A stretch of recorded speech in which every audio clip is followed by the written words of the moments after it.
Давай вухо, вот. Come on, here's an ear, do it. Pull the first layer. Military medic Dmytro teaches a Ukrainian soldier how to provide medical care to a wounded fellow. He has served in the ranks of the border guard since 2006. Before the full-scale invasion, he guarded the sea border in the Donetsk region, and over the past year and a half he has already spent 3 rotations in the Donbas. They show us the transport that takes people to the stabilization point. The whole car was riddled with fragments of shells. A month ago, the car was like new. They have to work under fire every day.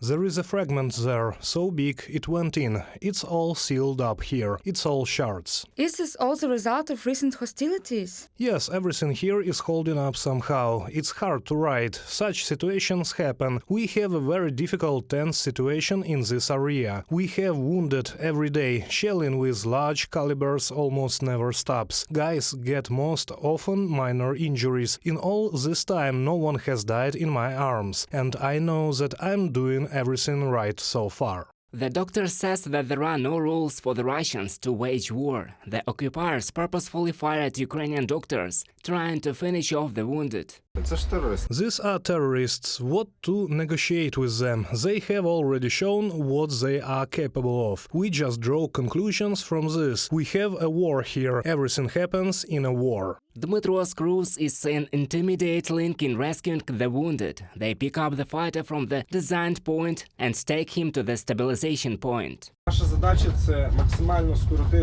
Our task is to deliver the fighter to the stabilization point in the shortest possible time. There he is already provided with full medical care. In some cases there is no time to stop somewhere and waste time on additional bandaging, or if it is critical bleeding, it is necessary to administer intravenous drugs, put a drip, connect the system. But when the car is thrown in different directions, you are thrown along with the wounded, and you need to hold them all, calm them down. Each time this is a non-standard situation, in which you just need to clearly weigh how to deliver on time, not to lose that golden hour or those 15 minutes, 20. The driver of the crew, Pavlo, also helps not to lose precious time to save the wounded. He says that during the evacuation, the speed of decision-making and composure is important. Завжди повинно поготові, коли лише сигнал.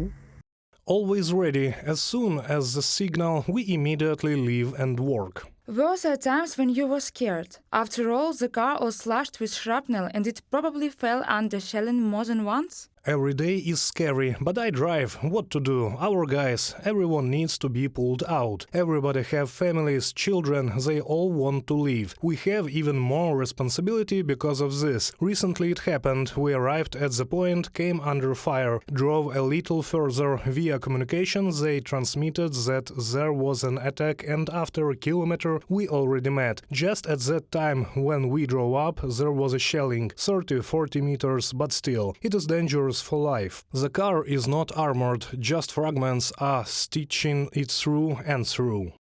Despite all the difficulties, the crew continues to serve in the Bakhmut direction. On the radio receive the coordinates of the evacuation of the wounded. Dmytro and Pavlo immediately get into the car and hit the road. Already in the evening they show who they managed to take out from under heavy fire and save this time. Thank you, everything will be good. Reported by Roman Smoler, Anastasia Volkova, UA TV News.